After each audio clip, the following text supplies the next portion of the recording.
श्री गणेशाय नमः। श्री जानकी वल्लभो विजयते। श्री रामचरितमानस पाठ दोहा नंबर 171 से 175। जय सिया राम। संपूर्ण ब्रह्मांड को सिया राम में जानकर आप सभी दिव्य श्रोताओं को मैं रूपम हृदय मिश्र प्रणाम करती हूँ। आप सभी की भक्ति सीता राम के चरण में नित्य बढ़ती रहे, यही कामना करती हूँ। पिछले एपिसोड में हमने सुना कि राजा भानु प्रताप अपने दुश्मन कपटी राजा जो ऋषि का रूप धारण किए हुए थे, उनके चंगुल और प्रपंच में फंस चुके थे। मुनि ने कहा, आप अजर अमर और अजेय रहेंगे, केवल ब्राह्मणों के कोप से आपको बचना है।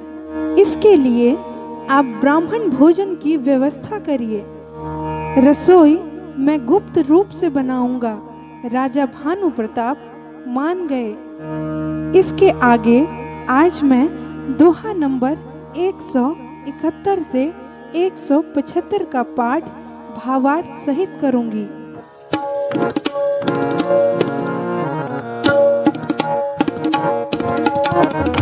तापस नृप निज सखाहि निहारे, हर्ष मिले ओठि भया सुखारी।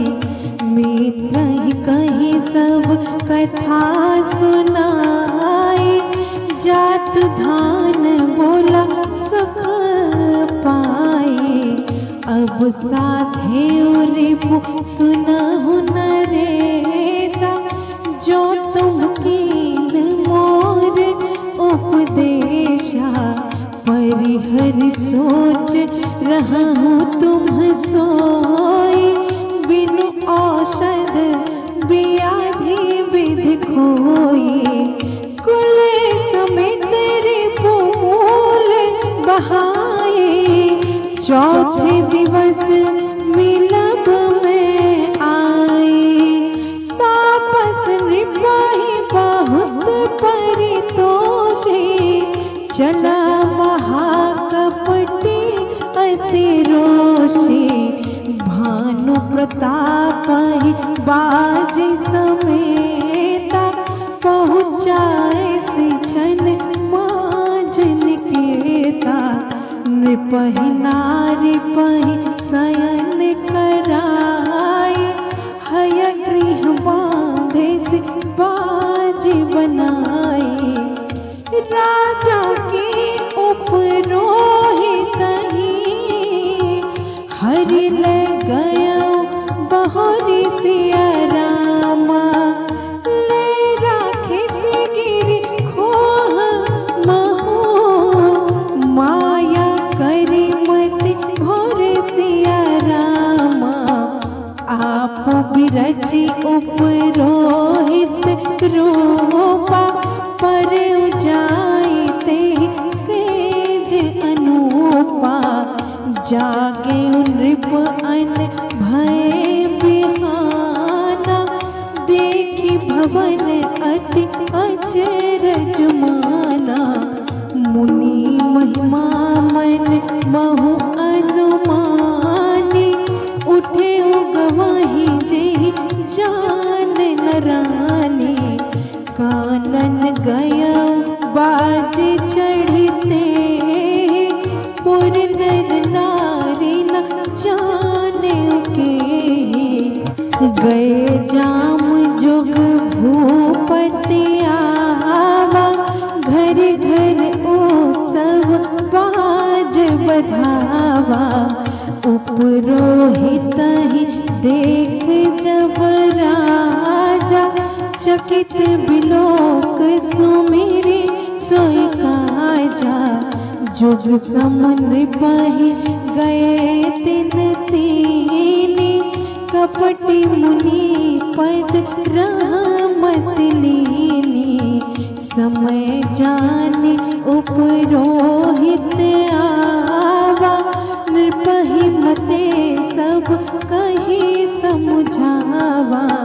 नृप हर से उपहि जाने गुरु, भ्रम बस रहा न चित सिया रामा, बड़े तुरंत सत सहस बर, विप्र कुटुंब समेत सिया रामा, उपरोहित जेवनार बनाए, छरस चारि विधि जसी श्रुत गाए, माया मैं ते कीन्ही रसोई, बिंजन बहुगनि सकई न कोई, विविध मृगन कर आमिष राधा, तेहि महु विप्र मासु खल सांधा, भोजन कहु सब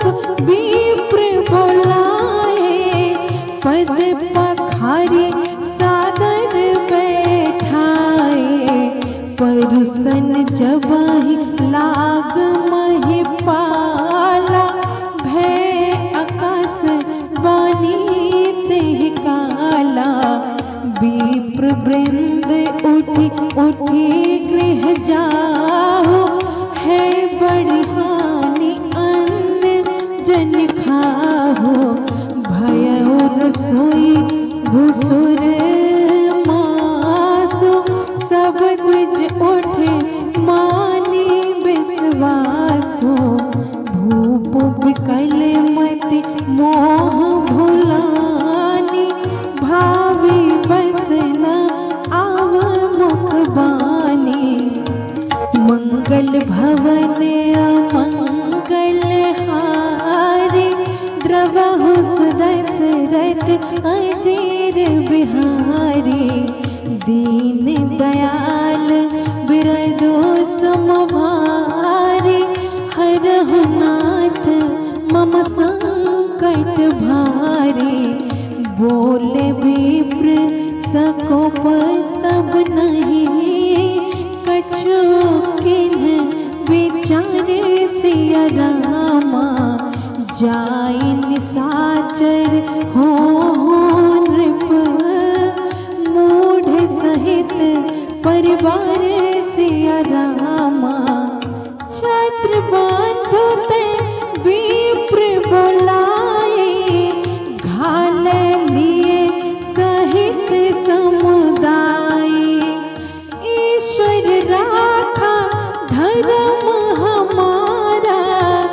जय हंसते समित परिवारा, संबत मध्य नास तब हो, जलदाता न रही कुल को, नृप सुन श्राप विकल अति त्रासा, भय बहोरी बर गिरा कासा, विप्रहु श्राप विचारी न दीना, नहीं अपराध भूप कछु कीन्हा, चकित विप्र सब सुनी न भवानी, भूप गया जहाँ भोजन खानी, ताहना आसन नहीं विप्र सुआरा, फिरे उराव मन सोच अपारा, सब प्रसंग महि सुरन सुनाए, त्रसित परे अवनी अकुलाए, भूपति भावी मिटाई नहीं, जदपि न दोषन तोरे सिया रामा, किए अन्यथा होई नहीं, विप्र श्राप अति घोर सिया रामा, अस कहि सब महिदेव सिधाए, समाचार पुर लोगन पाए, सोचहि दूषण देवहि देहि, बिरचत हंस काग किय जेहि,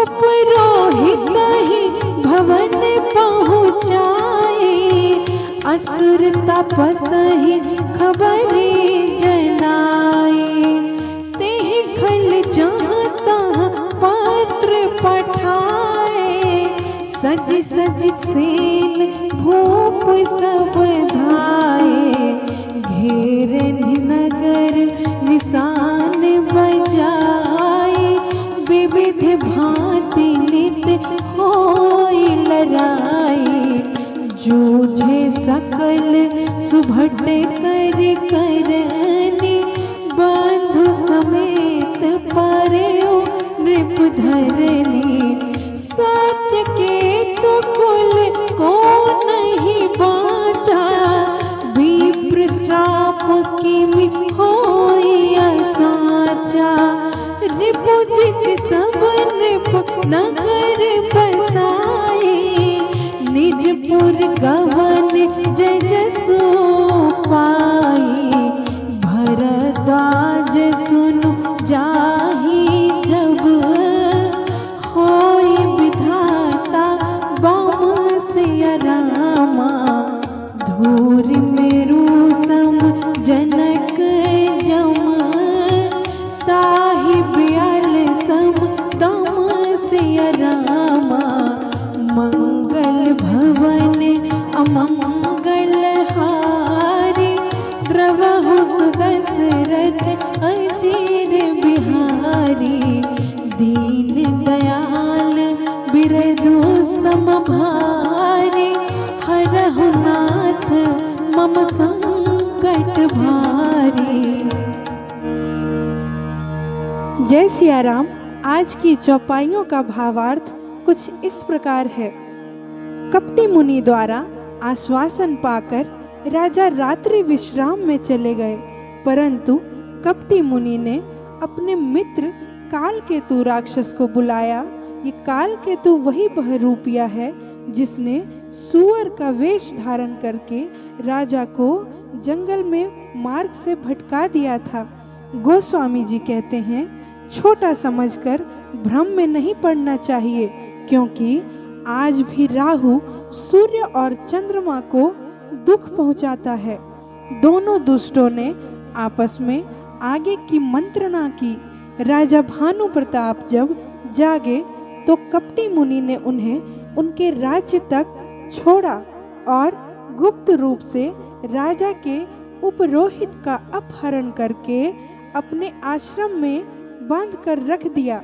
स्वयं उपरोहित का रूप धारण करके उसके शयन कक्ष में सो गया। इधर राजा का आगमन जानकर नगरवासी खुश हो गए। उपरोहित वेशधारी कपटी मुनि ने राजा से अपना परिचय बताया। राजा भानु प्रताप गुरु आ गए यह जानकर हर्षित हो गए। राजा भानु प्रताप गुरु आ गए यह जानकर हर्षित हो गए। उपरोहित वेशधारी कपटी मुनि ने अपनी माया से सैकड़ों व्यंजन बना दिए, साथ ही मृगा का मांस भी बनाया और व्यंजन में मिला दिया। ब्राह्मणों को भोजन पर बुलाया गया।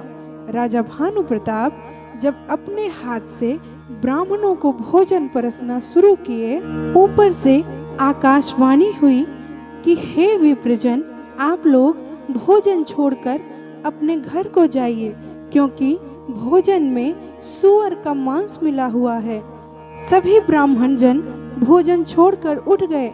राजा भानु प्रताप व्याकुल हो गए। ब्राह्मणों ने राजा को श्राप दिया कि तुमने हमारा धर्म नष्ट करने का प्रयास किया है, इसलिए जाओ, तुम सपरिवार राक्षस हो जाओ। संवत के मध्य में तुम्हारा नाश हो जाएगा, पानी देने वाला भी कोई नहीं बचेगा। राजा भानु प्रताप, जिन्हें साजिश के बारे में कुछ भी नहीं पता था, वह आश्चर्यचकित थे। तभी फिर आकाशवाणी हुई कि हे विप्रजन, आपने बिना विचारे राजा को श्राप दे दिया, जबकि राजा की कोई गलती नहीं थी। सभी ब्राह्मण देवता आकाशवाणी सुनकर चकित थे। राजा भानु प्रताप रसोई में गए। वहां ना उपरोहित था और ना ही कोई भोजन। राजा ने आकर ब्राह्मणों को बताया। ब्राह्मण देवता ने कहा, हे राजन, भावी को कोई नहीं मिटा सकता है। यद्यपि तुम्हारा कोई दोष नहीं है, लेकिन श्राप तो दिया जा चुका है, इसलिए इसे तो भोगना ही पड़ेगा। सभी ब्राह्मण अपने घर को चले गए। नगरवासियों को जब पता चला तो नगरवासी शोकाकुल हो गए। कुछ समय उपरांत सभी पड़ोसी राज्यों के राजाओं ने एक साथ आक्रमण कर दिया। सत्यकेतु के कुल में कोई नहीं बचा। राजा भानु प्रताप भी रण में मारे गए। आज बस इतना ही। जय सिया राम। इसी तरह रामायण के सभी एपिसोड से जुड़ने के लिए हमारा YouTube चैनल रूपम हृदय अवश्य सब्सक्राइब करें और बेल आइकन जरूर प्रेस करें। रामायण के सभी एपिसोड्स को अपने प्रियजनों तक पहुंचाने का पुण्य कार्य करें। धन्यवाद। जय सिया राम।